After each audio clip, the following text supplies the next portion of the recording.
Hello everyone and happy STAMPtember. I'm Yana Smakula, and in this video I'm sharing the next STAMPtember collaboration set from Simon Says Stamp in Penny Black called Bright and Merry. Here's a look at this stamp set. It's a big 6x8 clear stamp set with gorgeous images.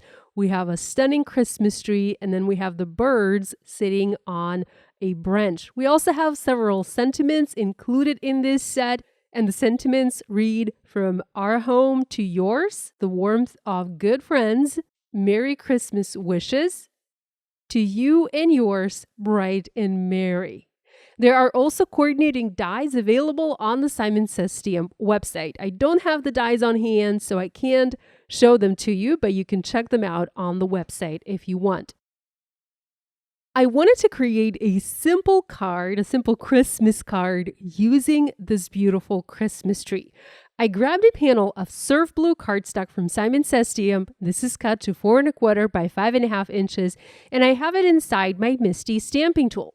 My initial idea was to heat emboss the tree and then the longer skinny sentiment below the tree for the front of my card. But as you can see, that did not really work out, as the tree is pretty much the size of an A2 card. And if you decide to have the tree on the front of your card, there really is no room on the background to add the sentiment, unless you want to add it as another layer, which is what I did to finish this card. You can also make a larger card using the stamp set. A 5x7 card would look fantastic, and it would fit that design with the Christmas tree and the sentiment below it. I wanted to do heat embossing, so I treated my paper with an anti-static powder tool. I made sure to really go over my paper. And next, I inked up the stamp using clear embossing ink. I closed the lid of my Misty and I pressed down with my hand to transfer the ink onto the paper. And here's a look at the result. You probably can't see much right now because it's very tone on tone, but as soon as I add embossing powder, this is the Simon Says Stamp Antique Gold embossing powder. It's my favorite color of embossing powder for Christmas cards. You can instantly see this design come to life. But wait until I heat set the powder and melt it. Okay, I'm going to grab my heat tool. I'm going to let it run for a minute or two to make sure it's nice and hot. That you want to make sure to do that. And once it's hot, go ahead and bring it to the paper and keep it moving to melt the embossing powder. This is a large image, so this is going to take a few seconds to get it all nice and melted. I love the look of embossing powder. I love the look of embossed images on my Christmas cards, as there's just nothing quite like it. It's so pretty. With the heat embossing done, I'm going to let the powder cool for a few seconds. Make sure to do that because I've ruined quite a few images like that by touching the hot embossing powder and smearing it on my paper. So make sure you let it cool. And then once it's cool, we can add some ink blending. I'm using a single color here, Night. This is the Simon Says Stamp Positively Saturated ink, and I really love how dark and vibrant this color is. So I'm going to ink blend everything around the tree, but keep the center of the tree the original initial color. This is going to create a beautiful glow effect on my card. I'm darkening the edges, but I'm keeping the center nice and light. If you want, you can even take this one step further and add some black ink blending around the very edges of my panel. I didn't want to do that. I just wanted to do blue, so that's what I did. With the ink blending done, I'm next using a paper towel and I'm removing ink that is sitting on top of my embossing powder. Embossing powder resists the ink, so when you do ink blending over the embossed image, you will end up having ink sit on top of it. Okay, with that done, I want to add some shimmer to the background. I have a couple of sprays here from my stash. I have some from Ranger. These are Distress Mica sprays. I also have one from Hero Arts. It was the opaque white spray.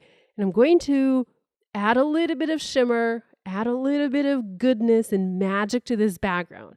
I ended up using the Tarnished Brass Mica spray and giving this background a very generous spritz. You can see I have quite a lot of that spray here. I'm using that paper towel once again, and I'm going to soak up any of the excess spray from the background.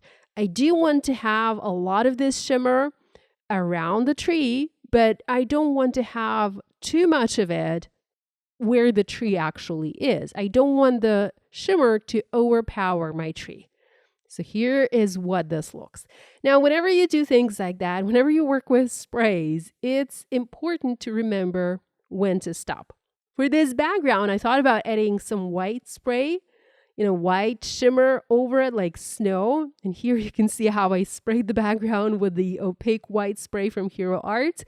And that took it a bit too far. So just remember that it's less is more, and sometimes it's best to add less to have a good result. I ended up completely messing up and ruining this background, and I redid it. I redid the whole thing, but I skipped spraying the opaque white onto the background because that was just too much. If you want to add snow onto your background, I would suggest you maybe use a dry brush and lightly splatter the snow onto the background using a brush. That way you will have a lot more control over how much white you're adding and where you're adding it. Okay, so here's my new background, all nice and redone.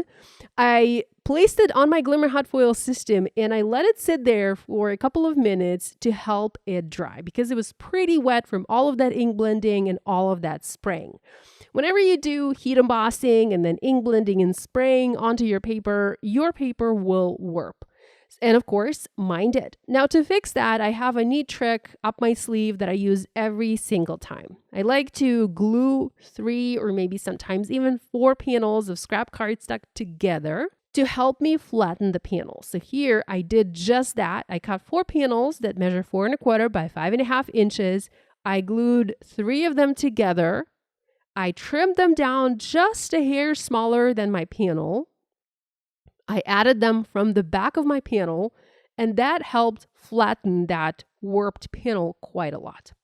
Now, I also have a card base here. This is an A2 indigo card base. The ink blending on the front panel, on the sea glass panel, now kind of matches that indigo color. So I think this card base color is going to be perfect for this card. All I need to do now is just create a sentiment. I decided to do more heat embossing and heat emboss the Bright and Merry sentiment using the Simon Says Stamp Fine Detail White embossing powder on red cardstock and cut it out using a circle die. We have a very monochromatic color combination going on here at this time, and I felt like I need to bring some more color. I love the blue and gold together, but I felt like this needed a little pop of color, and heat embossing this sentiment on the red cardstock gave me that perfect pop of color that I needed. The sentiment is super fine. I really love how fine the lines are. But whenever you work with fine sentiments like that, you need to make sure that you use a very fine embossing powder. So the Simon Says Stamp Fine Detail Embossing Powder is simply perfect.